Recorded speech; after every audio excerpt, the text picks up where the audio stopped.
Hello everyone, and welcome back to Sonic Advance 3 on the Nintendo Game Boy Advance. I'm one wild sheep yet again, and now, ladies and gentlemen, we can actually get to show off Knuckles properly now that we've unlocked him as, you know, as you'd expect. And Knuckles, for the most part, controls pretty much exactly as he did in the normal Advance games, except instead of the usual gliding power whenever we're teamed up with Sonic, we now get this headbutt maneuver instead, which can actually be used to our advantage in order to destroy bandits and whatnot. But personally, it's not too fond. I'm not too fond of it because it does remove the old-fashioned wall climbing ability Knuckles used to have. So, you know, it's not the best thing in the world, but it's a neat little move that I do kind of like. And this is a big example of how, when I mentioned in the previous part, how some characters will get nerfed when you're playing this game, depending on what partners you pick. This is a perfect example of that, because Knuckles got nerfed when he's partnered with Sonic arbitrarily because for some reason he simply can't glide. That would be too much. If you know, that would be too much convenience, wouldn't it? Hey. But anyway, this zone by here, ladies and gentlemen, is probably one of my lesser favourite zones of the game. This is definitely one I'm not too fond of. Why? Because it is filled to the absolute brim with crushing deaths and crushing blocks, which I am not particularly fond of. What can I tell you, ladies and gentlemen? And not only that, it is definitely the most bland in terms of how the stage looks and how the stage just sounds. The soundtrack of this level is probably the weakest song in the entire game, and I just don't like the general design of it. I mean, the idea behind the stage is great. I mean, it's an underwater base. It's a fantastic stage theme. And in fact, it even got reused in Sonic 06 for whatever that's worth. You know, folks, you know, the stage theme's good, but I don't know, it's just a matter of, it's not exactly the most interesting level type. What can I tell you? But anyway, when you're going into the stage, you will need to bring Knuckles with you, because otherwise you will not be able to break down that pillar, and you will not be able to get this Chao hidden behind. And that's a big example of why you need to be careful with your choosing of each of your teams, because you need to have a power character on hand, or have the screen at the top left say P for power, otherwise you will not be able to gain access to that Chao, or Chao that type, you know, folks. So basically, it's generally safe to just keep an eye out, have a quick, probably just Google what you need for which Chao before you enter each stage. Otherwise, you may find yourself, having a bit of trouble here and there. In fact, in this zone in particular, I actually screwed up with the recording. I'm going to spoil it right now, where I actually needed to redo this one zone twice, because basically, Knuckles and Sonic, well, they're a good combination. At least I think it was this act. It was either this act or one of the later acts, but Sonic and Knuckles are a decent combination to play with, but unfortunately, I think I went the complete wrong route. Either I went the wrong route, or I weren't able to physically get the Chao as this combo characters, you know, folks. So, you know, it happens. Mistakes happen. What can I tell you? And when you're playing through this game, expect mistakes like this to happen a lot. Like, even if you're playing through the game with a guide, usually I just recommend not even doing all the Chaos in one sitting like I'm trying to do here. What I usually recommend is go after one Chao at a time, so then you can go through a specific route for each individual Chao, you know, ladies and gentlemen. That way you can save yourself a bit of a headache. The only downside with that method of actually collecting these Chao is it's a lot more time consuming and it's a lot more tedious, so it's entirely down to your playstyle, I suppose. But yeah, getting back to the character combination thing, I really don't like how they handled the character system. Like, I like how certain characters get new abilities and certain characters get buffs and stuff, but I don't like how some characters are nerfed entirely, and some characters I don't think you can even get, like, certain characters to play exactly like they used to in the past. For example, Cream the Rabbit, no matter what, she will not be as powerful as she was in Sonic Advance 2. She will always be... Actually, I say that, but then again, if you pair Cream the Rabbit up with Knuckles, she's insanely broken, so... Never mind, I'm talking bullshit. I don't even know what I'm saying. Ugh, don't listen to me. But anyway, up there is where one of the Chaos was missing, and unfortunately I wasn't able to actually gain access to it with Knuckles and Sonic as a combination. So, of course, naturally, I'm going to switch out as Knuckles and Tails to deal with this. What can I tell you, ladies and gentlemen? But of course, this does bring a perfect example of what I mentioned earlier on with the speed icon at the top left of the screen. If the speed icon isn't there, well, simply put, you're not going to get boost mode. So whenever I go into a boost panel or something along those lines, you're not going to see me going into an after image whenever I go fast. Basically my top speed is lowered because I don't have the arbitrary S symbol that I get by having Sonic on my team, you know. So instead, it's purely power symbol, which means pretty much nothing if you're playing as Knuckles, but if you're playing as Tails, basically you get Knuckles' properties so you can break down heavy walls and heavy barriers and whatnot, you know, ladies and gentlemen. But basically, yeah, I had to go to a different pathway to get one Chao, and I had to go up to that pillar basically that pillar where I looked up earlier with Sonic and Knuckles to get that second Chao. What can I tell you?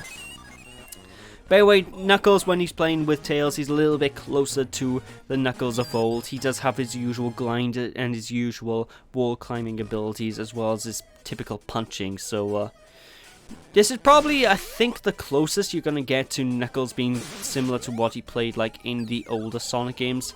But, you know, it works. It works for its own, you know, for what it is. Well, actually, I say that, but actually Knuckles' gliding ability actually got a buff whenever you're partnered with Tails, because instead of just doing your dinky normal glide, Knuckles would actually do this sort of sure you can uppercut ability before he starts gliding, which will give him a little bit extra air time, which I do like. I really do like. It's pretty damn neat. Oh, and Knuckles' swimming ability makes a return. Doesn't really do anything. It just exists. Therefore, it is. So. You know, I actually don't think there's a reason to really use the Knuckles' swimming ability in this game. I don't recall there being any reason. In fact, there's very few reasons in the previous Sonic Advance games where you needed to use it either. In fact, there's very few areas where you could even use it, because water in these games isn't exactly a common thing, you know, folks. At least I've noticed it's not a common thing. And, well, I say that, but this entire zone is technically a water level, so with the exception of this zone, water isn't a common thing to find in the Advanced series, which, I don't know, some people may love, some people may hate. Personally, I'm fond of the idea of there being very little water, because water levels aren't my cup of tea with Sonic, you know. Water levels are more of my, I don't know, they're more of a thing where it works better with the likes of Mario and stuff. Sonic water levels never really work all that well. At least not in 2D. Actually, there's not enough instances of them having water levels in 3D now. I think about it for me even say that, so. I don't know, water levels in Sonic aren't usually good. I just don't like them that much. And even some of the better ones I just find to be pretty boring and pretty tedious. And to this day, I'll still argue that the best water levels in Sonic games is going to be Hydro City Zone and Aquatic Ruin. Like, just because the whole fact that those stages are water levels don't really make a difference to the speed or flow of the game design, you know? Like this stage by here, this is a water level, but the problem I have with it is it's a water level that feels like a water level, you know? And that's where water levels go wrong in Sonic games. What I find is the best water levels in the Sonic franchise don't really feel like water levels. If you get what I mean, they feel like levels that could stand on their own, but, by the way, just doing a normal punch with Knuckles does show you can. I should have said that. But the best Sonic water levels are basically stages that could hold their own as a Sonic level without the water as well, you know, and the water's just an extra obstacle on top. That's what I personally feel, but I don't know. I know water levels are a bit of a subject that not many people like in general anyway, and you know, for me it's a case-by-case basis. I'm not 100% negative on them, but at the same time, I prefer to have dry levels over water levels, you know? I be a wee landlubber, I be. Arr. Aren't you glad I haven't covered any pirate-themed games on this channel yet? I apologize. Trust me, the day that I start doing a game, if I get a chance to LP a game that has a pirate theme in the future, trust me, I am going to make the maximum use of it and do all the pirate puns. And all of you then will find out just what I'm made of. Get it? Because it... Oh, God. Okay. My pun wasn't that bad. Jesus Christ, Knuckles. Ugh. Like I said, your biggest form of death in this game is going to be crushing. The crushing is just no good. I don't like it. Like Sonic Advance 2, Sonic Advance 2, your biggest form of death was going to be bottomless pits. Even though during the course of my LP, I found bottomless pits a bit less of an issue than I used to originally, but I don't know, maybe that's just an age sort of thing. Maybe I've just sort of gotten used to the game, so I learned to avoid things like this more often. I don't know. But Sonic Advance 3 is one of those games where I'm least... Not so much... Actually, yeah, least played. I don't play this one that much, This isn't one of the games I really go back to a lot in the Sonic franchise. Maybe once in a blue moon I'll go back to it and try it out again, because, it's not a bad game. Like, I have been really negative, at least in the very first part of the LP about this game. And no, it's not a bad game. I do not honestly think it's a bad one. But I do think it's a pretty mediocre title in the Sonic series, and it's... Again, as I said, it's all to do with the level design. The level design is terrible. I will stand by that fact, but the general gameplay behind it... I have no complaints about the general gameplay, because, it's still typical Sonic. It's the same Sonic formula we all know and love, only with a partner mechanic added on, which, depending on which partners you choose, can actually add quite a bit to the experience, Hell, it's actually a good idea to have this partner system as well if you're the kind of gamer that are into challenge runs, because you can actually choose challenge characters like Amy teamed with Sonic or something, just give yourself a little bit of extra challenge if you really want to, which I do. I do like it. I do like the fact that that does sort of give you a bit of player's choice, but. That player's choice in previous Sonic games would have been decided just by flat out choosing Amy, so I don't know. I guess there's a double-edged sword with the team mechanics, because there's good things about them, there's bad things about them, so... It all really depends on how you personally feel, I guess. I don't know. But I digress.